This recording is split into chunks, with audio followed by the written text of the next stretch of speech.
then we went to Moscow, you could feel even a heavier, like, oppression, no joy. And I remember as he was getting people situated in the hotel, he was gone from me for a little while. And so I turned on the television, and all I heard was Russian. So I'm thinking, I cannot stay in this room. So I got out of the room, which it was really probably not real safe. Okay. And I remember trying to interact with one of the housekeepers, and she couldn't speak English. But she knew I was an American. She sold me a soldier's coat for like $10 that I still have. I should have brought it. But, you know, I had to interact. I had so much in me, so much joy in me, that I wanted to share it with the world. But I remember the trip that I was on, because, you know, I've shared with you before how that he had gone many trips before. And so then whenever I got ready to go and I felt God dealing with my heart, I had no passport, you know, and it was a month later. I've shared with you about I had this crazy dream, you know, and that I was trapped in Russia and everything. But from him going, he had so many, or he had built a relationship with the mayor in St. Petersburg. And so they said, now, because he was bringing medical supplies in, so they said, now, what do you want our country to do for you? He said, I would like to get Bibles to your public schools.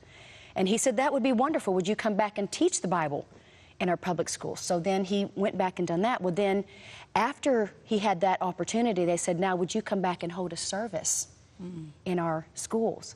And so that's when we came, and there was 40 of us. And so, but I remember from the time our trip was scheduled to the time we got there, now it was against the law again for them to have the Bibles in the schools. Wow. So they told us, our interpreter said, he said, don't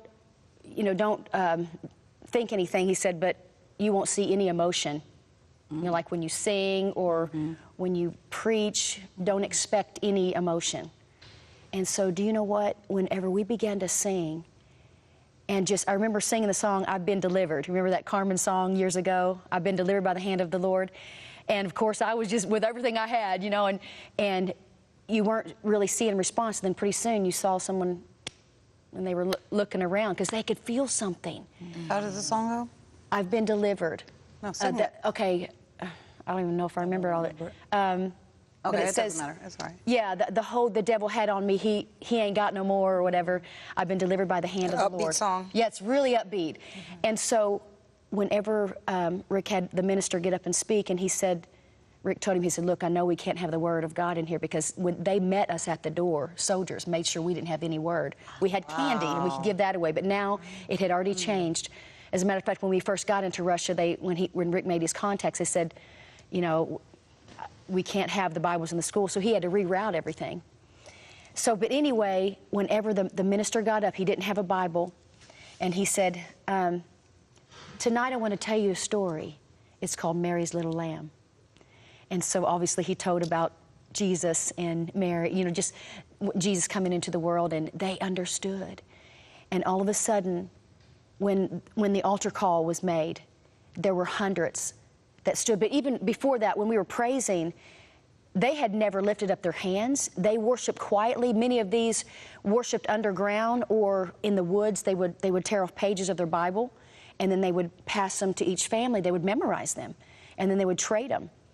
And so never any emotion. Everything was, they would sing really quiet, and they would talk very quiet, because if they were found out, they could be imprisoned or even murdered.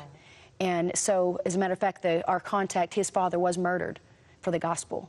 And so, anyway, we began to sing praises, and all of a sudden, you know, our interpreter was up on stage, you know, and he looked at it. Was just amazing. I saw someone raise their hand like this, and man, chills just went down through me, and then another hand went up, and then all of a sudden, hundreds of people across that auditorium had their hands raised.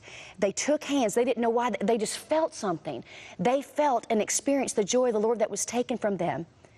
And so all of a sudden, there was hands.